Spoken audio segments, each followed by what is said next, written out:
You're listening to Accounted For, the Canadian podcast that explores the intangibles of every career. I'm your host, Daniel Lee.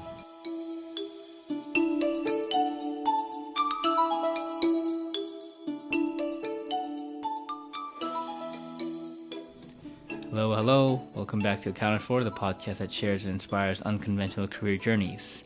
If you are a fan of the podcast, I thank you very much. And if you haven't done so already, I would appreciate it if you would leave us a review on iTunes, leave a rating. All that stuff really helps. Maybe even spread the word, tell a friend about the podcast. That's how we've been mainly growing, mainly all through all these organic referrals from friends as well. So I'd really appreciate it. If you want to, get more involved with what I'm creating, and if you enjoy what I'm doing, definitely sign up for the weekly newsletter where I share the essays, the podcast, as well as what I actually go through on a weekly basis in terms of building out this platform and just going through my own journey as well, so that you don't ever have to feel like you're going through your own journey alone. There's someone out there, especially me, going through it, and I share all the fun details on the newsletter. And there's other ways to support, like donating a coffee, etc. So if you want to, check it out at omdventures.com. And yeah, I really appreciate it. Now, tuning into today's conversation, it is with Karm Sumal. He is the CEO and co-founder of Daily Hive. Daily Hive is a national news media company that started out in Vancouver when it was then called Vancity Buzz, and now it has offices in Calgary, Montreal, and Toronto. It's a site that started in 2008 amid a competitive industry with many regional and national giants. It garners as much as 17 million page views a month. That's really not too shabby, right? Considering that I think Canada as a country has just over 30 million in population. Maybe we're getting close to 40 with more immigrants coming in. But yeah, that's very impressive, I would say. Karm did not dream of owning a digital media company, though.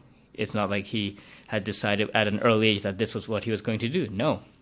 He was born to immigrants in the east side of Vancouver. He became a CPA and controller for Blenz Coffee for the stable job. That was what a lot of my friends and I did as well, in the idea of going into accounting. And for some of the East Coast people here in Toronto who are not familiar with Blenz, it's practically the second cup of the West Coast.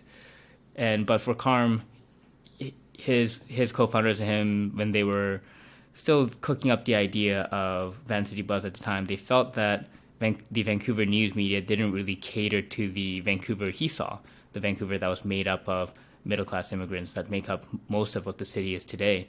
And this started the 12-year journey of Daily Hive. In our conversation, we talk about his early years of starting Daily Hive, what learnings he carried over to running his own company from the corporate world to the media landscape of what it is kind of like right now in Toronto and Canada, I'd say, and how a newly fledgling media company would deal with it, how Karm might think about starting a company in this kind of climate, and all the constant ups and downs of operating a national media company.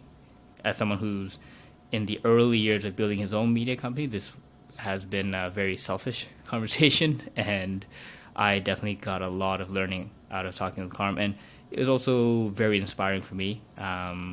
It's not too often you meet a CPA with tattoos all on his sleeve who runs a media company, and so this was super fun, a super cool interview, and I really hope that you enjoy my conversation with Karm.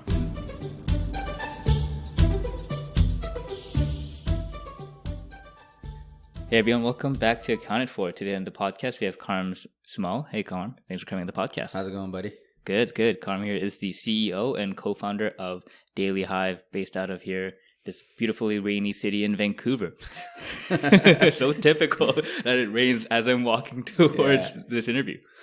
So Karm, for our listeners who, a lot of them happen to be in the East Coast who might not be familiar with Daily Hive, which used to also be called Vancity Buzz, can you kind of give our listeners a breakdown on like what the business is? What do you guys do? Yeah. Obviously we grew out of the West Coast and we're strong in the West Coast, but we branched out to Toronto and Montreal 3.5 years now ago. And Daily Hive it's a digital media publication that focuses on hyperlocal, so kind of get to know your city, but we focus on the things that traditional papers don't focus on. So news, obviously, we touch base on news, but we put it from a lens that's under 40 primarily, and then we focus on what's going on in your city, the people, the movers and the shakers that are doing some good things, putting a spotlight on them, because we always feel like it's the people that move the city, and they're the ones that know the city more intimately than anybody else.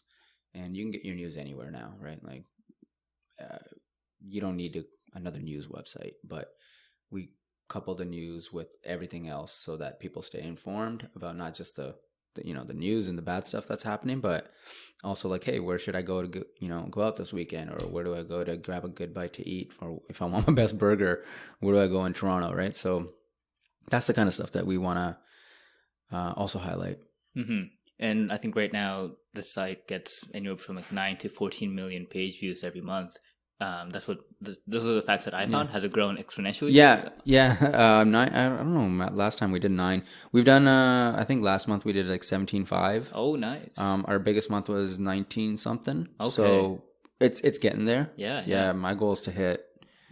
I want to hit 30 million page views very, very soon, and keep growing it. And that's just nationally in Canada. I want to hit 30 million, and then obviously what else comes through in our American expansion is always a bonus for now, as we kind of continue to tread lightly in that territory. And I think in the early days of Daily Hive, when it was Vancity Buzz, I think I read about how the original or the early idea was that the West Side older folks have this news outlet for themselves, but there really isn't a voice for the millennials, like people in the 18 to 35, and it makes you wonder.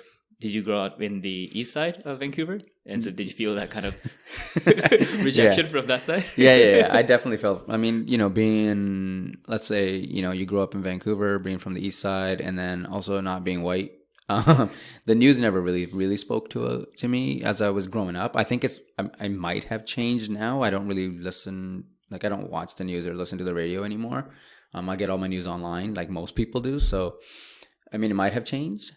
But at the time, I was just like, it didn't feel like it ever spoke to me, and it never really spoke to my part of the town or the people that I knew that were doing cool things. And I was like, like there's got to be more out there. And you kind of search for it, and there was alternative papers out there, but they were, again, predominantly, they focused on white people.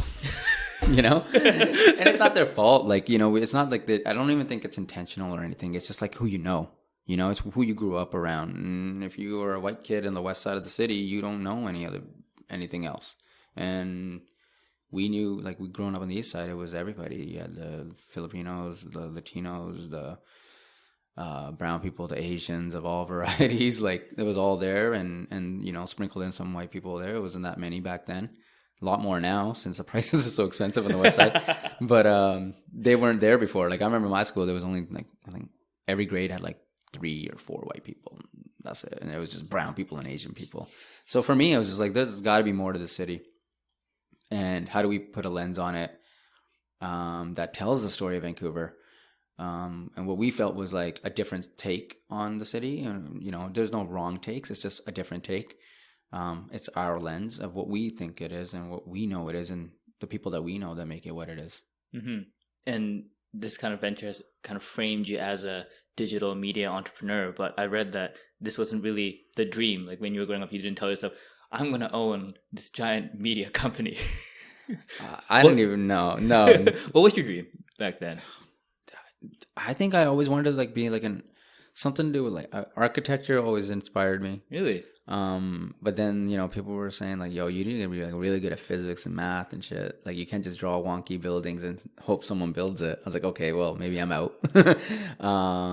And I like to draw. That was always something that I like to do, and I'd love to get back to when I have some spare time. But other than that, I really didn't have like a dream of like, I don't know. Like I was just that kid that I was good at shit.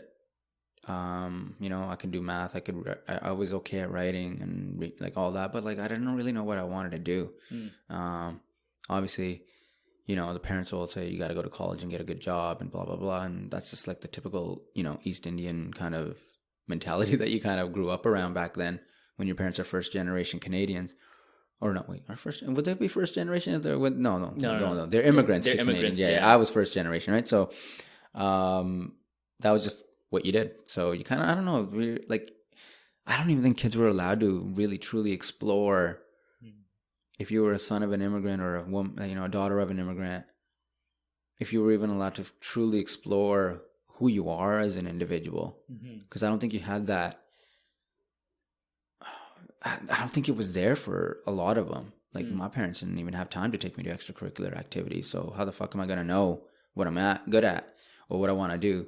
At school I don't know how it is now, but it was very regiment, right? You do math, then you do history, then you do like this. It's like, okay, cool. So you kind of don't really get that creative freedom I think that children need to really explore what they like. I think it's changed now. My son, who's 9, I let him do maybe a little bit too lenient, but I let him do whatever he kind of feels like. And I always just tell him like, yo, do what makes you, feel happy, as long as whatever makes you feel happy isn't hurting anybody, right? You don't want to do anything that's crazy, but, I don't know. A long-winded answer, but I didn't really, outside of maybe being an architect, I don't think I had a dream. And that one died pretty quickly once I found out what the qualifications were. And I was like, I don't want to do that. So I kind of gave up on that real quick. And also I was like, I didn't know any brown out, architects or anybody that was an architect for that matter, right? Like I didn't really dive into it at all. I kind of let it just kind of slide like real quick. It was just like a flash in the pan. It's funny because we both have a past as accountants, but my dream was to be an architect when I was in high school. Yeah. Like that's trippy. Like I had a whole portfolio, right? Like I took architecture classes at like Emily Carr and. Okay, so you took way more steps ahead of me. Well, kind of. Yeah. But I was the opposite spectrum where I was like, I'm killing physics. I'm so good at all this like math and shit. Yeah. But I was really bad at drawing, and every time I'm in art class, I was just getting blown up by all these other kids. Like, shit, how am I going to draw buildings if I can? Yeah. Well, yeah, exactly. Like you can explain it to people. Yeah, it's like a weird dichotomy. Yeah. Shit, maybe we should have just combined our brains. Yeah, we could have been good at it. Well, I'm curious. The audience can't see this unfortunately, but you have 2 practically like full sleeve tattoos, and so I'm wondering, did you draw that? Is that part of your drawing creativity right there? No, a lot of these tattoos are from my friend Billy DeCola. He's a local guy that does a lot of these tattoos. I drew this one, but I didn't. Yeah, no, I'd like to say that I'm this good of a drawer. I'm not that good. I think like anything, it's a craft, right? You got to perfect it. You got to work on it. I just like to. For me, it's like I'm naturally decent at it, so it's a good Zen kind of like zoning out, kind of meditative kind of process for me. Mm-hmm. And so, with that mindset of okay, I like drawing, but maybe architecture isn't it. You ended up going to business school. You went to Simon Fraser University, studied accounting, and then came out, took the accountant's path, and went to Blenz for, it was like 11 years. Yeah, long time. Yeah, you were a controller there. And that's where, Vancity Buzz just started coming out. I think it was 4 years into Blenz that you started it in like 2008. And now it's been like 12 years running what is now Daily Hive, right? Yeah. It was interesting. Blenz, for me... Oh, sorry. For the East Coast audience. So Blenz is like a second cup. Yeah, Blenz is like second cup. Yeah. It's like a second cup. I think Second Cup sells weed now. I don't know. I can't remember. I think they wanted to. I think they're really trying to. They're trying to figure out their. Second Cup is looking for a second chance. Let's put it that way. There's like so many mom and pop coffee shops and so many like hipster coffee shops now that the Blenzes and the Second Cups of the world are competing with a lot of people, not just Starbucks anymore or Tim Hortons in the East Coast. It's a cutthroat business, but the people there were really, really cool. I learned a lot of,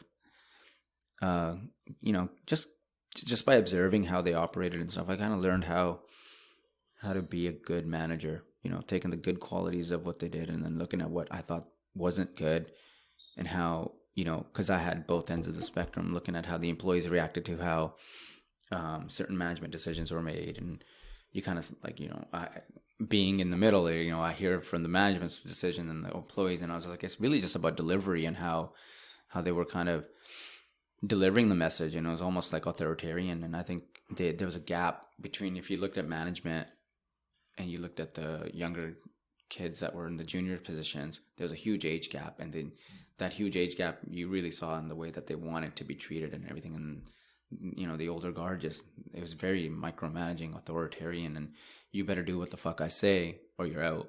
Whereas kids are like, it's not what I want. That's not what I want to hear. Give me the freedom to show you what I can do, right? So learning that earlier on kind of really helped me understand now how to be a better boss of sorts. And what kind of practice did you adamantly try to implement when creating Daily Hive based on those kinds of learnings? As soon as we started having actual like people that worked here, it was like having meetings with everybody's involved. Everybody's kind of able to say what they feel. Kind of just hear everybody out, what their ideas are. And transparency is, I think, very, very key. We're a pretty open book. If you want to know how much money we made, I'll tell you how much money we made. Someone wants to know how much money I make in the organization, I'll tell them. I'm not going to put it on a wall, but it's not a lot, so it's like I'm not like when you hear those stories like the CEO's already made in day one more than the average Canadian. Oh, I'm not that guy. so I'm not too scared to kind of overshare. And I think with Blenz is it was always a lot of the meetings were done very secretively, not secretively, but like it felt like it was a secret that the directors go in and they make a decision and we have to live by it. Obviously they made the decisions with a lot of knowledge and everything, but it felt like they were making it in a very closed door kind of manner without input and feedback. And I think that's super important these days for any company, for any individual. No, yeah, 100%. I think it's one of those things where trust has to be earned, right? And to earn it, you gotta trust people first and be honest. And it's crazy how people will, what's the word? Reciprocate and be honest back with you. Yeah, and the biggest thing I think when going like you see the wave of entrepreneurism and how it's kind of evolving now, and everybody in the 2010s was all about hustle to sleep is for the weak, all that stuff, and now you look at it, it's like no, you need to sleep and you need to only work for it. Like it's taken like such a big like pendulum swing from like you're always working to like, nah, you don't need to work that much, just work 40 hours a week and you'll be fine. I don't know, the pendulum swings, and I don't which is right. It's very dependent on I think the stage of the business, the stage you as an individual in your life. Like if like you're married with children, yeah, you better swing to the end of the spectrum where you're not working 80 hours a week, because that will be detrimental to your personal life. But if you're in your early 20s, you ain't got nothing to worry about. You don't really have real world problems and responsibilities right now. Then why not make the best of it and grind as hard as you can, so that when you are in your 30s, you do get to kind of leverage off that and reap what you sow, kind of thing. Like you put in the effort, you've learned and grown so much, and in your 20s you made mistakes, and but you can in your 20s.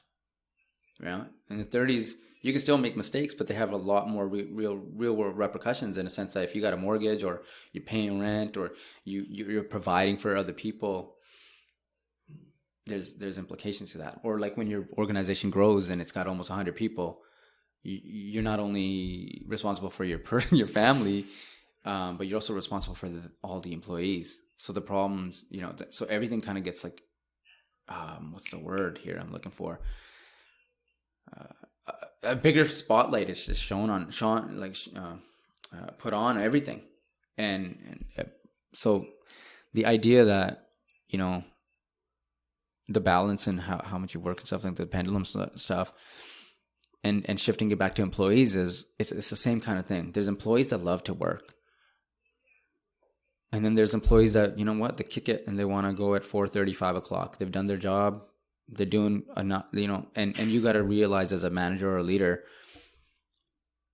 those two people are different. They're on different trajectories. And how do you communicate to those people that, hey, look, Billy over here is working, 60, 70 hours a week because Billy wants to achieve this. So that's why he's working towards it. But, your goal is you want to achieve this. and it might not be professional. It's personal. And you just want a career that allows you to achieve that. So whatever money that is and time freedom that you need, can we offer you that? Can this role offer you that? That's how you got to look at it as a manager, I think, and for employees. And if you give them that leeway to kind of just figure out their own balance, and then you figure out what makes them, tick, and what makes them what to do to kind of get the most out of them, but when they need to put the brakes on and kind of just chill out and take some time for themselves. That's management, right? That's when you kind of and it just comes from communication and trust, like you were saying. Yeah, and it's funny. You didn't dream about this kind of thing happening to you, becoming a leader of close to 100% company. But when you embarked on starting Vancity Buzz back in 2008, what was the kind of tipping point? Kid, when you're growing up, when you're in your mid-20s, and at least when I was in university, people talk about the world should have XYZ, and I could probably do a better job than this person. And people have all kinds of ideas, but to actually execute on that and actually think about, maybe we should make something, actually pushing through it. And when you actually decide to do that, what was that story like? So the tipping point of when I wanted to know that this is what I wanted to do forever? No, just the kind of tipping point in the starting of Vancity, even to the start. Oh, what got me into it? Yeah. I think part of it was, I didn't know what I wanted to do. I was at Blenz. I had a lot of free time on my hand. I accounting wasn't my go-to.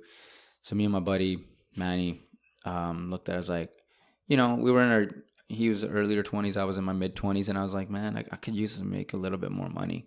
I want to buy some sneakers or some video games or whatever. And he's like, yeah, man, we should just start a website, put up some Google ads, and we'll make some passive revenue. I was like, yeah, all right. What are we going to write about, right? And we had no idea what we wanted to write about. So we just started writing about random shit. I still think one of our first posts was just a YouTube clip embedded.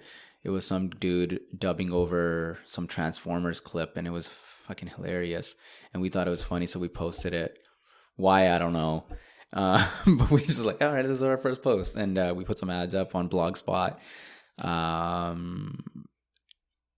It didn't make any money, obviously, because nobody's watching it. And also, you need millions of views to even, make money through ads. So we quickly realized that we ain't going to make money, but we might have to put some money into this. But for me, I found it kind of liberating that I made the decision. I saw it. I'm going to post this. I published it. It was live. And then I was like, we should do this, but we should do this for Vancouver, because we always complain that nobody's talking about the real Vancouver.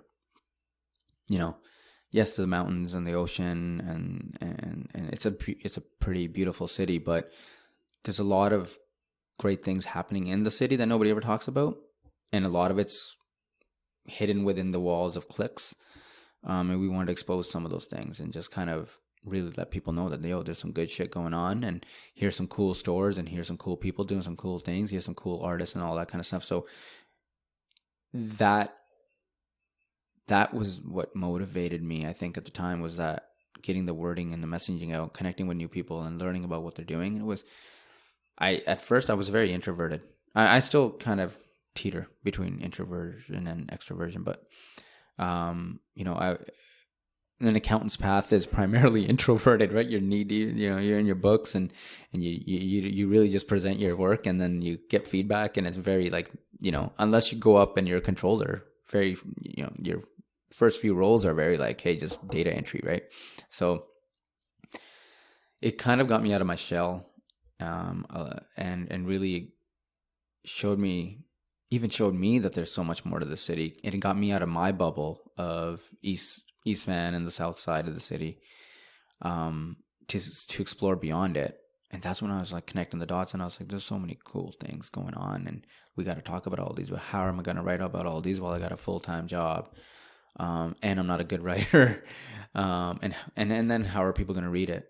But I think it was just really, I fell in love with the process. Can you paint a picture of what the operation looked like in, let's say, 2009, after a year in? you're still working at Blenz full time. Mm-hmm.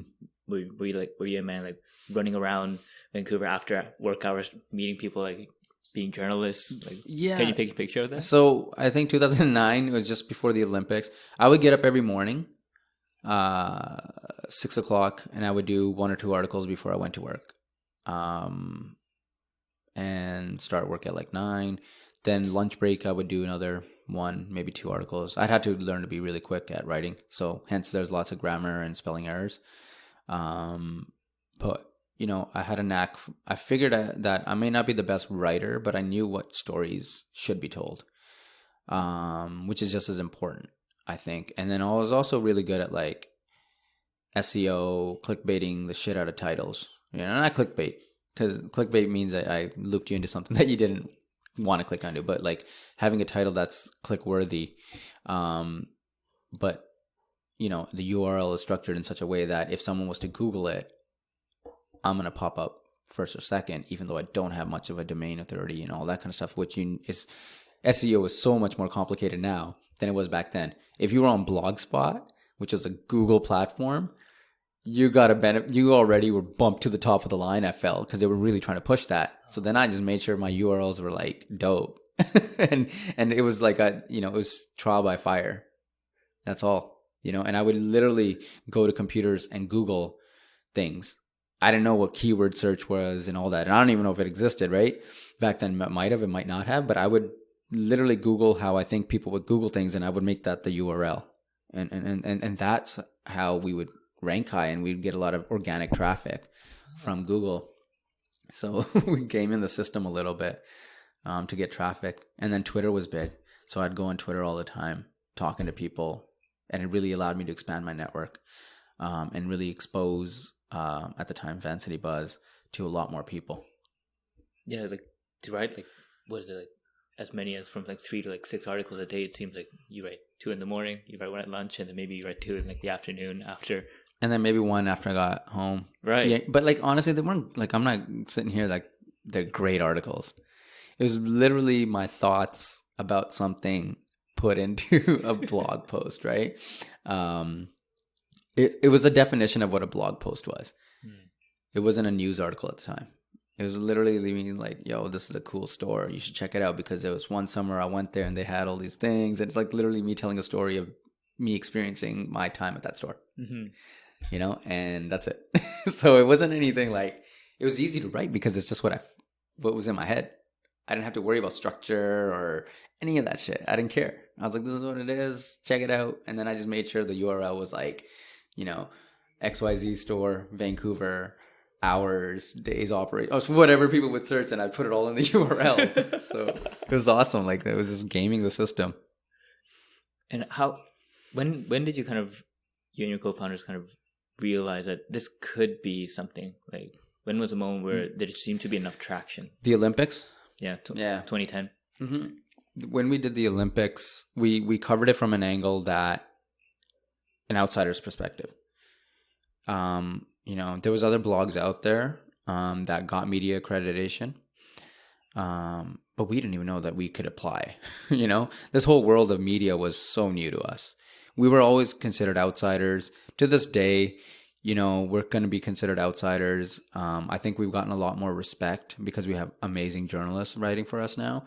But the journalistic community as a whole, I don't think they want to give us any benefit, even though we're kicking the shit out of all of them in this market. Province, Sun, Georgia Strait, Curry, whatever they are, we're beating them hand over fist. More people know who we are. More people read us. More people are engaged with us online. Yet they're not going to give us the respect, right? And that's for me. It's like cool, like whatever. I'm just going to keep plugging away and keep doing what we're doing.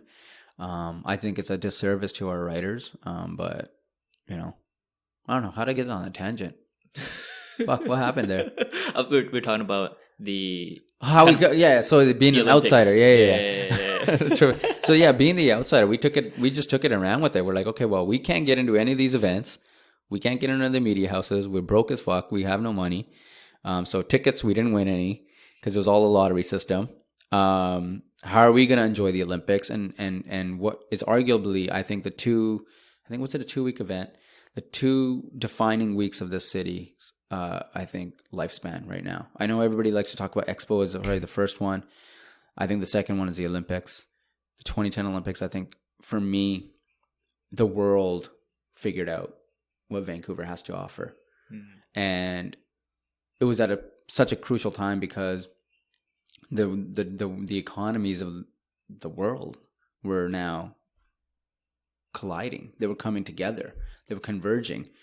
And these artificial borders that are drawn up on a map and geopolitical borders that have been created, I think people are starting to break that down. Like, these aren't even actual borders. They're just lines on a map. Obviously there's rules and tariffs and all this other stuff that kind of like free trade and all this shit that isn't really free trade. But there's mobility. Before, people being in Canada, they're like, maybe I'll move to Toronto, maybe I'll move to Montreal, maybe I'll move to Vancouver or wherever. Now people are like, you know what, maybe I'm gonna go to Paris, maybe I'm gonna go to London. That mentality is exponentially higher now than it was, I think, in the early 2000s. The mobility and the freedom of mobility. So Vancouver really got that surge. And then I looked at it as like, well, I can have fun still. There's free concerts, there's free things to do, but people just don't know. So we wrote an article, and every day, the article that we wrote was like, I can't remember how many, it was like 51 free things you can do during the Vancouver 2010 Olympics. And that article blew up. And then every day I would get up in the morning and I would write, here's the 5 free things you can do today. And then here's all the other things that are going on that if that aren't free, but you can pay to get in. But the angle that we really liked was free. And then we do a lot of giveaways on our platform, and it was really just Burks, someone that was a PR rep for Burks reached out to us, and they had an Olympic necklace or something, and we were one of I think 3 outlets that was going to give it away, but we were the first one to give it away. And I leveraged that to gain followers on our Facebook and Twitter. Like, hey, if you want to win this shit, you got to like us on Facebook or you got to follow us on Twitter or retweet Twitter. So the virality of that contest went crazy. That was insane for us. So that was our kickoff point. Wow. Because a lot of people were searching that time what to do in Vancouver during the Olympics. So we just grew from that. And I remember spending those 2 weeks not working too much at Blenz. No, not too many people were working at all, but I made sure that I was working on the site and I was monitoring social media to see what people were saying, how they were interacting with those individuals and talking about getting a kind of almost now they have all these sentiment analysis tools where you can see how people are feeling and what they're talking about. Back then, I don't think there were any tools readily available to scour all of Twitter. So I was just literally going through feeds and hashtags to see what people are saying about the Olympics and then seeing if there's any story ideas from that could be born. If everybody was asking the same question and nobody's written about it, I'm going to find the answer and write about it. And then I'm going to ping everybody and save, I would screenshot or save everybody that had that question and go back to them and be like, hey, remember you had this question? Here, we wrote an article on this. Check this out. I'll go back one by one and just reach out to everybody and just market directly to people. And it just seems like, some people might be like, wow, that's so lucky that the Vancouver Olympics just so happened in 2010 when the site was just kind of rising. But, I think there's a saying that luck is when opportunity meets being prepared or something like that. Mm-hmm. And when you and your co-founder, running Vancity Hive, I went Vancity Buzz. Did you feel that this was going to be a big opportunity? Was it very apparent? Was it where you felt we gotta buckle down? This is the moment where we're gonna work 100 hours. This is what we gotta do. Yeah, 2 weeks. Yeah, honestly, we saw that. I just saw the traffic go spike, and I was that had got my adrenaline pumping. It's not like we hit 1 million page views or anything, but I think we hit close to 700,000 page views that month. And for us, that's a lot because we weren't doing anywhere close to that before. We were doing maybe 100, maybe, right? And then I knew obviously there was going to be a post-Olympic drop-off, but the drop-off was we went from 700 to 350. So we retained a lot of users. Yeah. People kept coming back to us. We gained a larger social following. And then it dovetailed really well because the Canucks went into the finals. So we kind of got lucky. Like, luck is a part of people's success. Obviously, you have to be there to take advantage of it and realize that the opportunity is there to take advantage of it. But it's dangling. It's whether or not you see it and then do something with it. We could have easily been like, well, we didn't get media accreditation. What are we going to write about?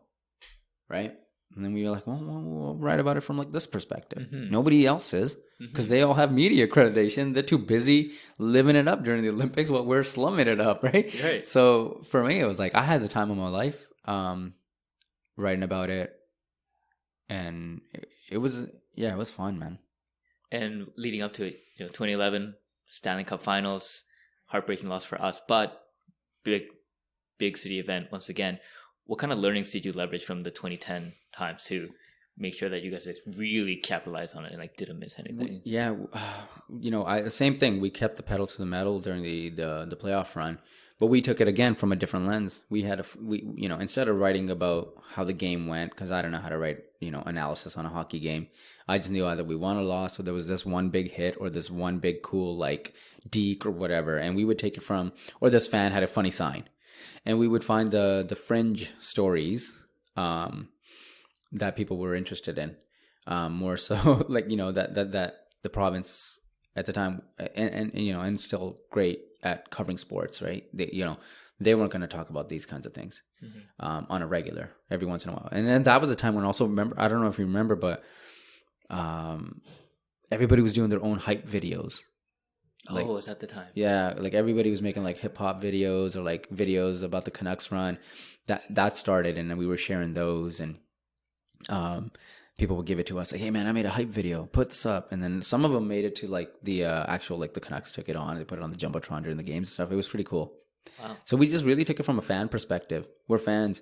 That was a great hit by Ballard, or look at that shot by Kess or whatever it was. Like, like we took it from that perspective. Or like some kid, like, I don't know, there was like a Lego, like during the Sharks.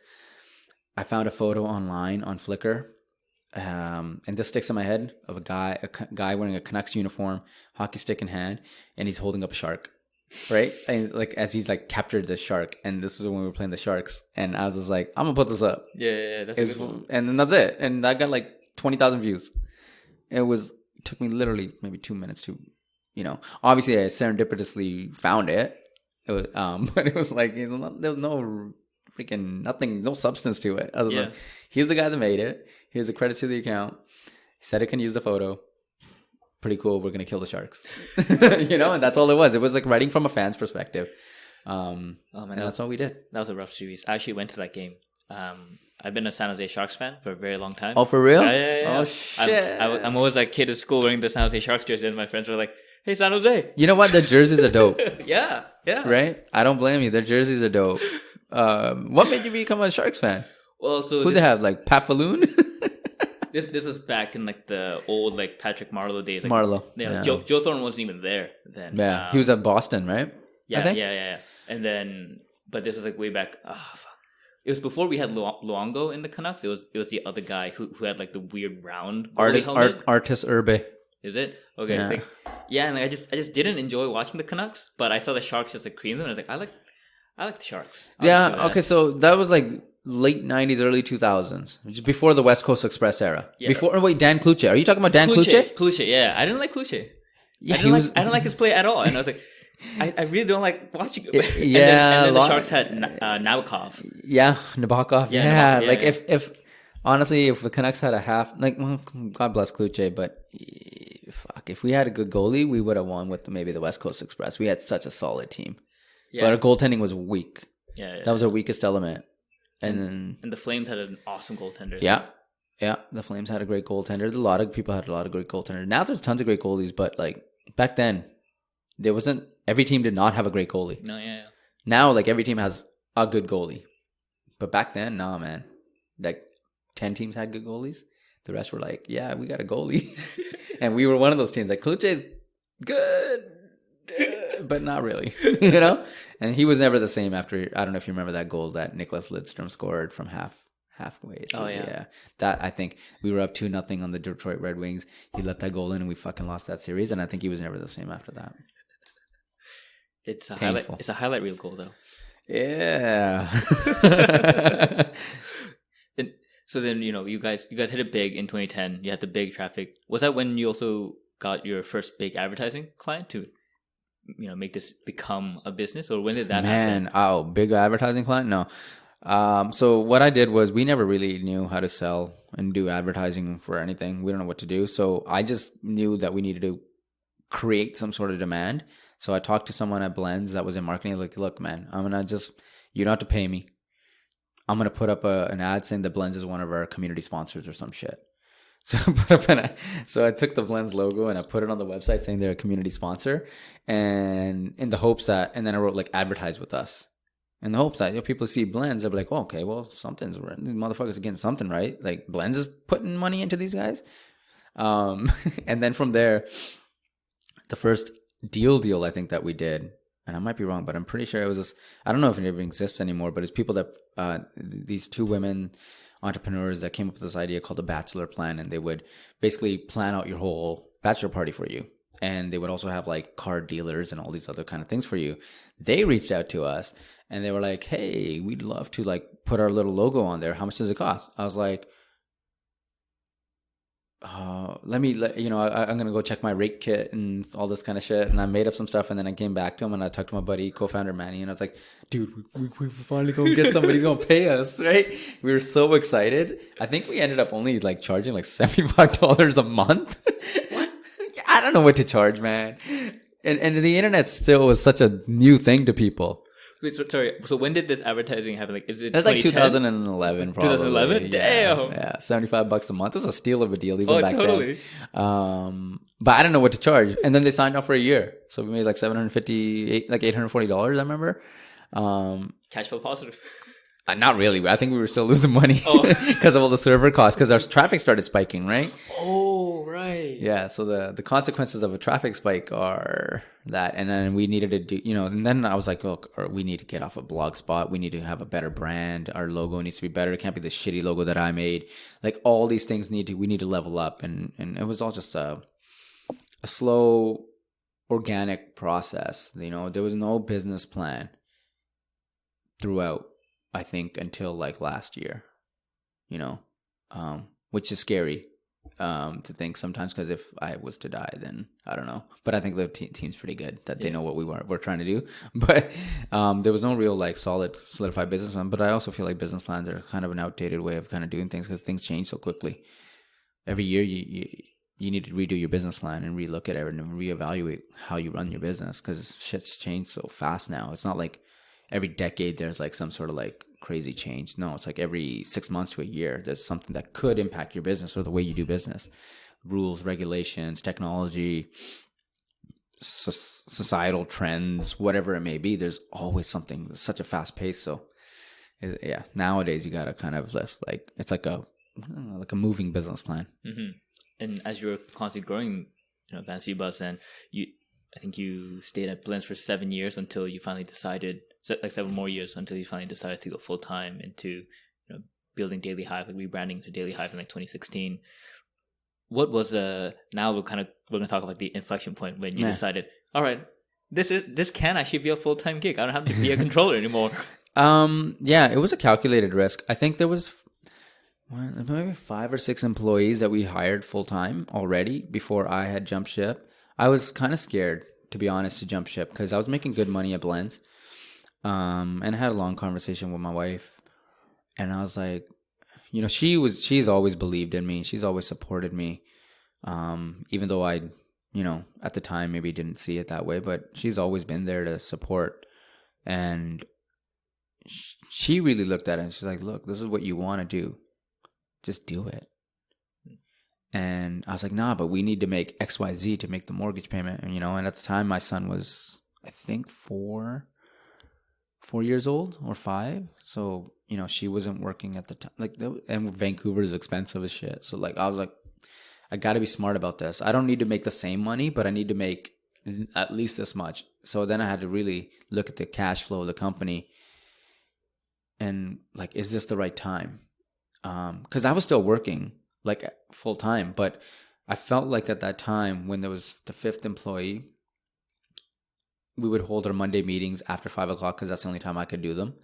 I felt like an outsider in my own company that I built, you know, and that's when I was like, shit, I need to come in here, because otherwise this is gonna it's gonna run away from me. I need to get in now. And yeah, I think that moment, and then like my wife really pushing me, like, you should do it, was when I did it. It was a calculated risk though. I couldn't just like, no, who cares if I make no money tomorrow? It's cool. No, I was like 30, maybe 31 at the time. So no, man, you can't just, I needed to make money, and I needed to know that we were going to continue to make money. So that's probably, yeah, like that's what led me to it. So feeling like the company was getting away from me, but also like my wife really believing in me and pushing me to do it. Mm-hmm. It's also crazy how you just continued building it while you worked full time. Like you had full time employees at the company while you're working full time somewhere else. You had a kid, and I'm sure you hear plenty of excuses from other parents who are like, I don't have the time to start something else. I got a kid, but you have a family, you have full time business, and you're running a company and you're hiring people. Like during that period, though, did it ever occur to you that you could ever do Daily Hive full time, or what was it that kept you constantly going, building it on the side, putting all those hours into that? To be honest, I just love doing it. So free time, I was devoting it to it. So it didn't really feel like work. Oh. And it still to this day doesn't, I love coming in to work on like Mondays. I love Mondays, and I feel like I've hit the lottery, like the jackpot. I get to do what I want to do every day. I'm not there's nothing wrong. Like a lot of people love working for good people, and they love their job too. Not everybody wants to be an entrepreneur, and I wouldn't suggest it on anybody either. There's it's glamorized too much. It's a lot of shit comes with it. A lot of sacrifice has to be made when you're building something. For me, I sacrificed not going out as much. I sacrificed, I wasn't the best, I'd say husband and father in the first 4 or 5 years of the business. I wasn't focusing on my health as much. There's a lot of little things, now that and some of those things you can't come back and correct, but obviously I would I would change a few things, but I, at the end of the day, I still would want to fucking do this. Mm-hmm. I don't know what else I would do, I love doing this, and it's really just the people. I love working with them. So, it was tough to manage though. But it made it easy because I loved it. It wasn't like I was chasing money, and to this day, I don't do it. I definitely don't do it for the money, but I do want to make money so that the company can grow. But if you love it, then and it doesn't feel like work, so then you're okay to not go out. You're okay to not spend money on eating out or going to the whatever it may be, because you're just like, no, I'm good. I'm online. I'm working, and it doesn't feel like work, So yeah, if anything, it's just yeah, I don't know. It was easy. It came easy in that sense. Mm-hmm. But there's a lot of fallout from building something, especially when you're doing something full time too. Yeah, there's some fallout. Yeah, yeah. And so from despite the easiness, there obviously are tons of obstacles on this kind of journey. What were there any that kind of like stuck out as like big pivot points where it's like, fuck, I don't know if we're going to survive if we can't overcome this obstacle, or just like dark times that you like think about sometimes? Yeah, there's always moments in the company that you're like challenged to the point of like, are we going to make payroll? And there was times where we weren't going to make payroll. And I was like, all right, well, who's got a line of credit or who's got some money saved? We're putting in money to keep this going.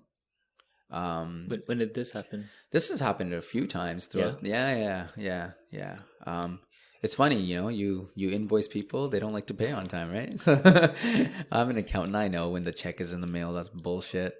That's the other company kind of like, yeah, check's in the mail. Or like, oh yeah, the signee's not here right now. Oh wow. Yeah, so like I know what that means. That means you don't got enough money. You're cash flow managing on your end to make sure when you can make the payments, and we gotta fucking pay these people right now, right? So like it's a cycle. So there's moments where we have had to do that. There's been moments of damage control of articles that we've written, where those not so much like it. To me, like if people want to take shots at me, I don't really give a fuck. It doesn't bother me. Say whatever you want about me. You don't know me. Whatever you want to say, go ahead. As long as you don't say anything personal to my friends and family, say whatever you want to me. But like or my journalists, like I hate when people kind of rag on them, but they've kind of have to grow a thick skin real fast because everybody likes to say whatever they feel nowadays, right? And they're entitled to their opinion. So we have to, navigate those waters. Sometimes people say some crazy shit and you're like, whoa, is this like for real? Or are they just joking online? Like, oh man, we got to be careful. Like maybe we shouldn't write about these kinds of things if we're going to get threats like this. And so there's moments of that, but really it's just like it comes down to like if you really want to see something succeed, you find ways. I've had to call up people last minute like, yo man, you got 20K? I need 20K. I promise you're the first person I pay back in 2 weeks or 3 weeks. I'm going to get some money from these guys. They say they're going to pay us, but the check hasn't arrived yet. As soon as that money comes, I'm going to give you the money. And I'm fortunate enough to have that ability. And, my biggest thing was like scaling a business on, next to, 2-3% profitability doesn't give you much room for error. But I knew that there's an opportunity that we need to go now, or else it's going to make it that much more difficult to get into this market in a year or two. But when do you make that decision? And do you make that decision? Do you go in light or do you go in heavy? Like all those things kind of come into play, but you kind of have to look at it and you got to make some moves sometimes. And you got to make some cuts somewhere else if true Canadian expansion is what we wanted to do. And people said we were crazy going into Toronto and Montreal. To this day, people are surprised that we're successful. But I was just like, yeah, like, I guess you don't know me that well. I'm not going to like, yes, we hit a lot of obstacles along the way, but we did it. And it was never going to happen overnight. I knew in a market like Toronto it wasn't going to happen overnight. All the media companies are out there. There's a bunch of blogs out there already that do a really good job. We were coming in last people to enter the race. But now we're like, we're in the top 5 and now I want to be top 3, and then top 2 and then maybe one day top 1. But, it's hard when you got the CBCs and the tour stars of the world, but we can be 3. I really think we can be number 3 in that market. Mm-hmm. And that's like not just looking at blogs. I think we can be the best of like our digital only people, but I think we can be number 3 overall one day. It's going to take some time though. Right. That would take 10 years, maybe more, but one day, What else are you going to do, right? Yeah, I know. That's it. I think, correct me if I'm wrong, you've been bootstrapped the whole time. Yep. Right. Yeah. No funding. Even in the dark times, you didn't think about, fuck, should we? We've thought about it. Yeah. We've thought about it, but then the valuations, I don't know how to evaluate a media company. Obviously I thought we were worth a lot more because of all the, user base and all this, but then people look at our numbers and are like, you're not worth shit, which is fine. Yeah, when you're only making like X, like, profitability is so low. And the newspaper industry, the publication industry was in a state of like flux at the time where there's a lot of capitulation, a lot of people kind of dying out. Then there's a lot of people coming in. The barriers to entry are none. We're living proof of that. You don't even have to be a journalist to start a website. You know what I mean? Like, this is a crazy time in publishing. Anybody that has an idea can be a publisher. It's crazy. It's awesome. But it makes it more competitive for the few ad dollars that are out there. in Canada at least. That's why we're I think American expansion is where we want to really excel. And what's this drive to constantly expand and like go to the States? And I think in another interview you mentioned about maybe cross the ocean, maybe go Pacific, maybe Atlantic. But like, what's motivating this constant push? The motivation, I think, for me, sometimes it's out of like, well, we kill it in Vancouver, we're killing it in Calgary. We flipped the switch on Edmonton, and day one we were doing 300,000 page views without even like, any ad dollars spent in marketing through Facebook or anything, because we already have a brand presence in that market through the Calgary site. They already knew about us, and we do national stories, right? So people were sharing our shit already. Toronto, we're doing almost 3.5-4 million page views. Montreal is close to 1 million. We don't really focus on it as much, but because of the French angle, we don't really do it yet. We will eventually, but we look at like Toronto and Vancouver as our like, two main focus cities where the agencies are located there. So that's where we want to be big in and have that brand presence. And then for me, after a while, I was like, I don't want to be just Canadian. I think a lot of Canadian companies are happy to be, and there's nothing wrong with it. They're happy to being big in Canada. I don't want to be big. I don't know. I find it boring to be just big in Canada. And like on the grand scheme of things, it means nothing. In the grand scheme of things, it means a lot, but it, like, in the world stage, it's not, it's like, oh, you're big in Canada. Cool. I want to be big in North America. And then once we kind of conquer North America, do we just, safely travel across the pond, both sides of the ocean, and go to Australia and England because they speak the same language? Maybe. Might be the smart move to do. India could work too because they speak a lot of English as well. But, like, I don't know. Like, why limit yourself? Right. Keep it out there and maybe we do it, maybe we don't. We got to look at all the market conditions and the financial conditions of the company and do we want to do this? But for now, I think the challenge, just like when people said you can't do Toronto, Montreal. And I was like, really? All right, cool. Let me show you. What were the reasons why people are saying that you can't do? It's just, I think I get it. It's a highly competitive market.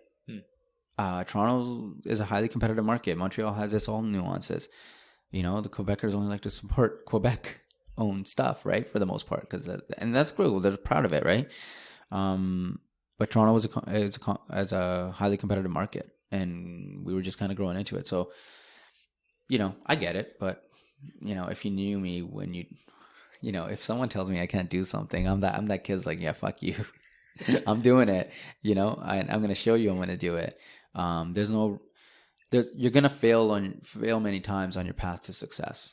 So there'll be roadblocks and it'll look like we're not making inroads, but you're chipping away at it. If you're looking for instant gratification, then, a lot of people will quit. It's a process. It's a long process. It takes time to build these things. And I'm willing to put that time in. Mm-hmm.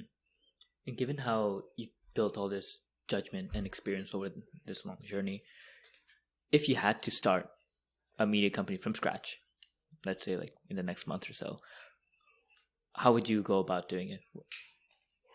Given like the learnings you have, or the things you would do like differently now? Would you still stick to the 5-6 articles schedule, get a full-time job? No, I think like obviously like if I could, I don't know. That's a really good question. Because when we started and to what it is now, you do need a lot more money to make inroads. Because there's no such, there's still organic reach, but it's so freaking hard to get. We were very fortunate, and again, this is luck and timing. We started in a time where Twitter was highly active, small community, but large impact. Facebook was free platform. Ain't nobody had to pay anything to go on it, to post on it. And the algorithm, I don't know what it was like, but it was, for some reason, it was highly favorable to us. So, you wouldn't need money for Facebook to grow your page because Facebook wanted you to grow your page. They wanted you in their part of their ecosystem. And they had this grand plan, which is now coming to fruition, which is smart. We were lucky that we didn't need that money. SEO was easier. I didn't need an SEM specialist, SEO specialist on my team. Building websites it was just simpler.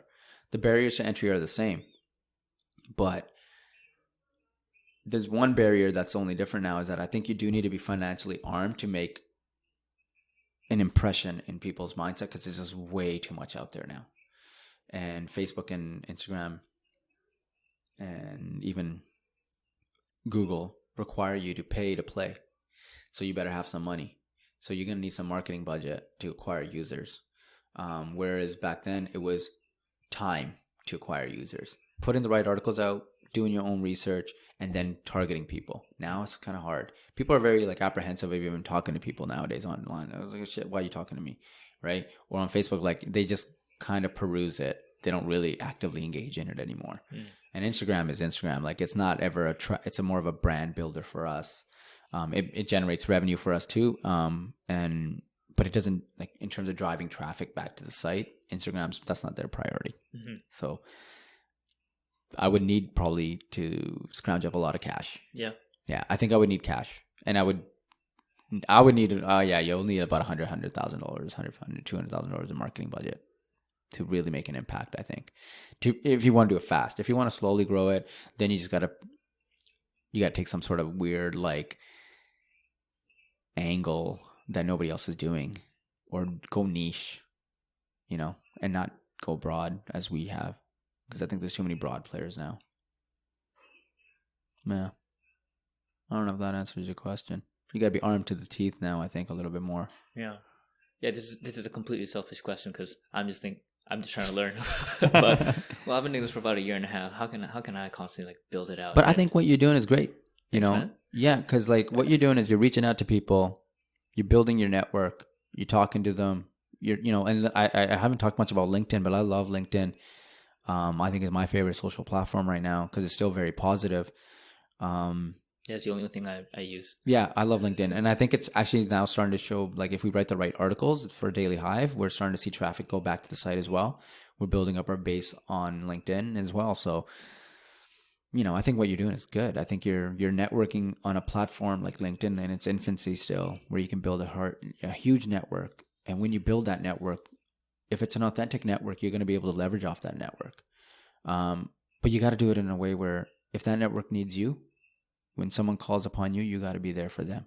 That's the only way to do it. We were always there for people. Like I remember when one dude had a garage sale. I was like, a garage sale? Why am I going to write about a garage sale? But he was a well-known individual. He had some cool collections. I was like, you know what? Even if you didn't and you weren't well-known, you reached out to me and you want me to write about your garage sale, I'm going to write about it. People, it's still news. Right? So we wrote about it. And that person, to this day, still reads us. I see them sharing our stuff on Facebook from time to time. And I'm not saying it's that garage, because I wrote that article on his garage sale, but it didn't hurt. Most new media outlets are like, yeah, here's $50 to post your garage sale on our classifieds. I'm like, nah, man, just give me your information. Give me a photo of what you're selling and we'll put it up. And he was like, thank you. So that, I think you still need to do that. You need to help people whenever you can, because that goes a long way. And just do it it's just good to help people. You don't need to do anything in return. They'll give it, if they're good people, they'll give it in ways, whether it's just listening to your podcast or sharing your podcast. That's them helping you. So, yeah, I think you're doing good, man. All right. Appreciate it. Yeah. No, I think you just keep doing what you're doing. Yeah.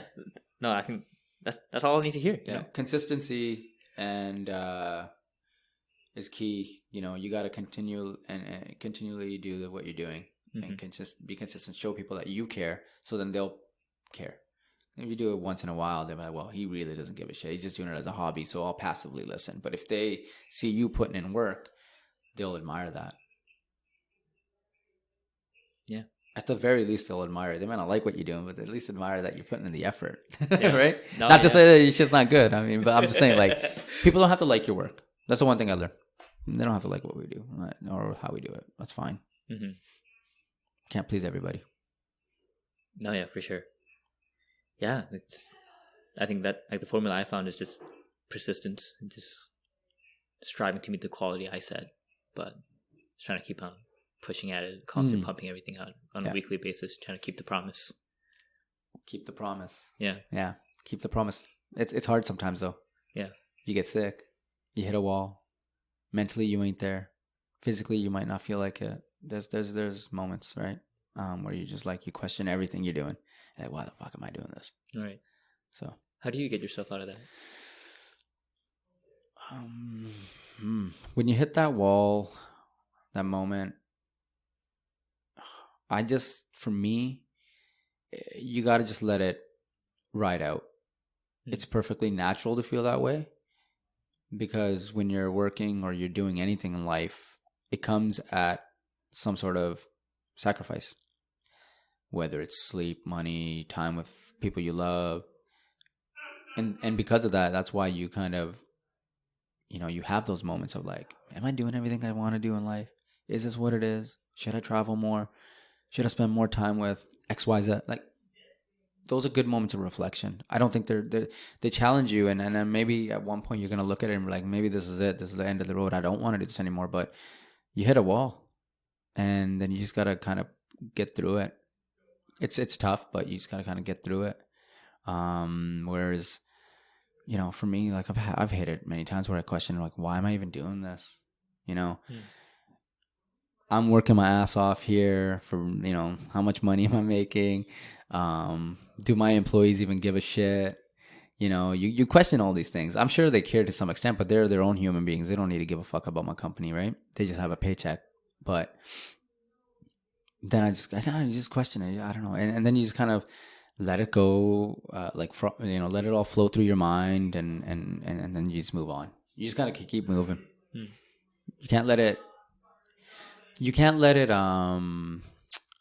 What's the word? Paralyze you. Right. But it can happen. Yeah. Am I hearing some shit, right? No. Yeah. Yeah. It's the guys. It's pretty loud in the other room. It's all right. It's good to meet your employees are having fun. Yeah.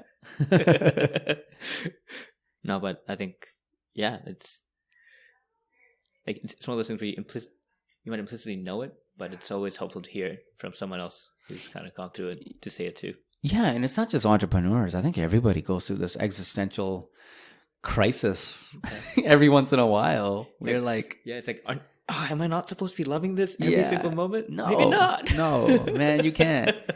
It's like anything in life. You're gonna hate it. If you love something, there's gonna be times where you're like, fuck, the love-hate relationship. It's real. It's real. But it's born out of love because you care about it. Yeah. Because if you don't care about it, it's indifference, and you'll let it go real quick. Mm-hmm. But if you do care, even though it might be difficult, you're gonna try to keep going because you love it. That's how I see it. Some people might be like, that's bullshit, but that's how I see it. Yeah. Honestly, that might be a pretty good place to slowly wrap up this interview. And there's some kind of final fun questions I like to do with my guests. For sure. And one particular question is, if the 22-year-old Karm were to look at you right now, so I guess he's probably in like third year, fourth year, SFU, maybe just graduating. Were to look at you in this, wonderful office, what do you think his emotional reaction would be? He'd probably rub his eyes and be like, am I fucking dreaming? This doesn't seem real. I think it'd be one of like, oh shit.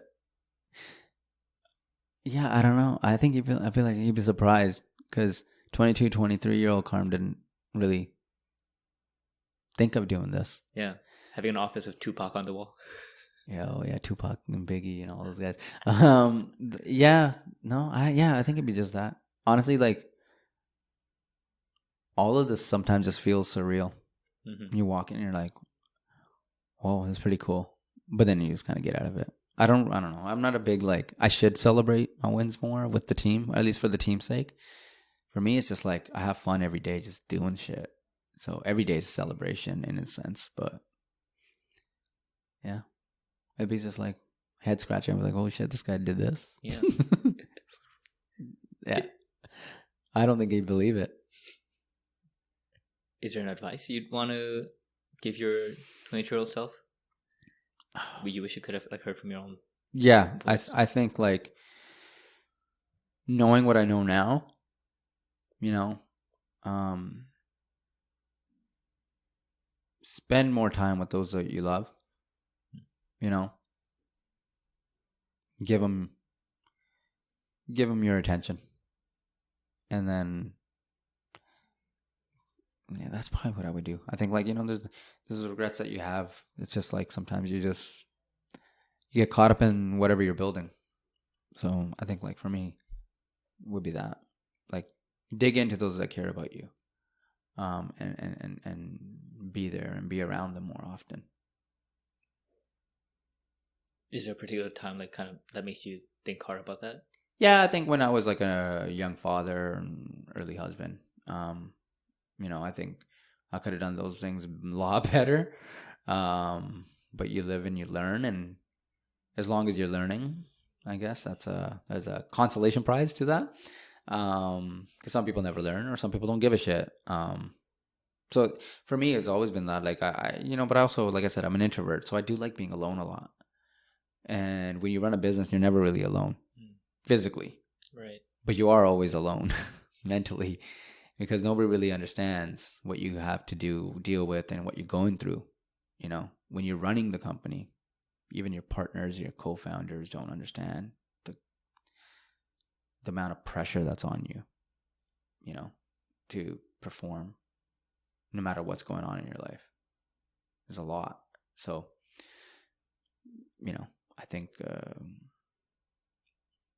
those elements of who I am and how I am kind of rub into it when you're like surrounded by all these people. Your energy is drained. You don't have energy when you get home, which is unfair to the people at home.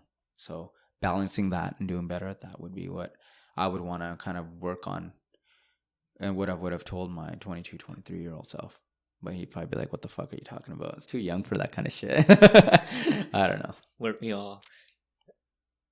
Yeah, I think that's a solid advice. Is there anything else that you wish we kind of covered that we didn't get to talk about today? No, I mean, I think those are like really solid questions, dude. I mean, yeah, it was a really good interview. It was fun. No, I appreciate it. I had a lot of fun too. Honestly, I would have wanted more time, just because you're such a fascinating guy. There's so much more we could have learned from you. But I think we also did cover a lot of cool stuff today. Yeah, I like to ramble a lot, so sometimes, yeah, maybe I kept stretching the questions out a bit. No, but I find there's always gems in rambling. Yeah, that's true. It kind of takes you down the creative tangent. Yeah, and I like to go on tangents quite a bit. Yeah. Well, Karm, I had a lot of fun, and thanks for sharing your story with myself and my guests. Appreciate it. Oh, no, man. Appreciate you wanting to even talk to me. That's kind of cool. I appreciate it, man. Thank you. Awesome. Take care. Bye.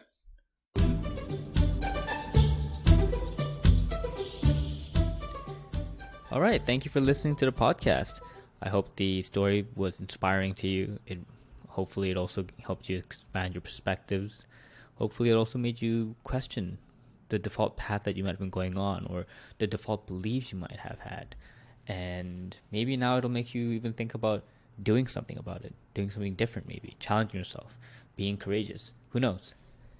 But regardless, I'm really happy that you took some time out of your day to listen to this fantastic story with my guest. And if you would like to somehow, in some way, contribute and help support the podcast, and maybe even just be part of the community that I'm trying to build with the greater OMD Ventures platform, really think about being a stakeholder in the platform. And the quick way to do that is to go to my website, oldmandan.com, and go to the stakeholders page. I believe it's oldmandan.com/stakeholder. And the link is also down below. And that's how you can figure out how you can subscribe, follow to get more updates on the free content, but at the same time also donate by actually just buying me a coffee. That's just how I put it. And you can buy me a coffee a month, coffee a week, or coffee every day of the year. And think about it as the way that, if you wanted to chat with me, you might just bring me out for coffee and buy me a coffee. Or if you wanted to bring one of my guests out to chat, you might buy them a coffee. So just think of it as I'm the service that's doing that for you, so you can just pay me in coffees. Don't worry, everything will still be free. It would just really help if you would like to show your support this way, so that I can use the coffee money to buy myself actual coffees, and also to buy my guests actual coffees, and use the leftover money to actually grow the platform, as well as even keep it operationally alive as well, because all this isn't really free, and it does take a lot of time to build it as well as operate it and hopefully grow it further. So your support would be amazing if you would like to contribute. And so yeah, just check out the website, go to the stakeholders page, and read the different kind of benefits you might even get as a stakeholder. All right, thank you.